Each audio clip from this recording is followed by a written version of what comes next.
Ce conseil extraordinaire s'est donc terminé avec des annonces et des décisions importantes et il a permis d'arriver à une conclusion positive et consensuelle sur l'intégralité des nominations relevant en tout ou partie de la compétence du Conseil européen.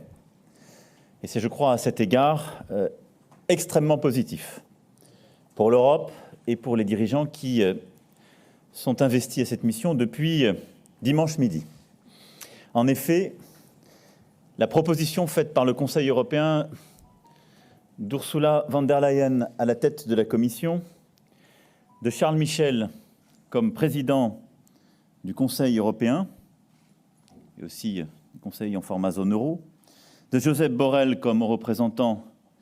et de Christine Lagarde à la tête de la Banque centrale européenne, constitue une nouvelle équipe européenne avec 2 femmes et 2 hommes, 4 personnalités qui se sont toujours illustrées par leur engagement extrêmement fort en faveur de l'Europe, des idées européennes et des missions qui leur sont aujourd'hui confiées ou qui leur seront confiées une fois que, pour les unes et les autres, les confirmations seront données. Les critères de compétence, d'expérience, de parité et d'équilibre politique et géographique ont ainsi été remplis par le Conseil. Je me félicite ainsi de la constitution d'une équipe nouvelle, intégralement francophone. Pour la première fois, en effet, la Commission européenne et la Banque centrale européenne sont dirigées également par des femmes. Ce profond renouvellement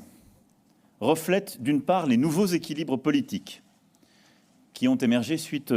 aux élections européennes et sera à même d'appliquer l'agenda stratégique que nous avons défini puisque toutes ces personnalités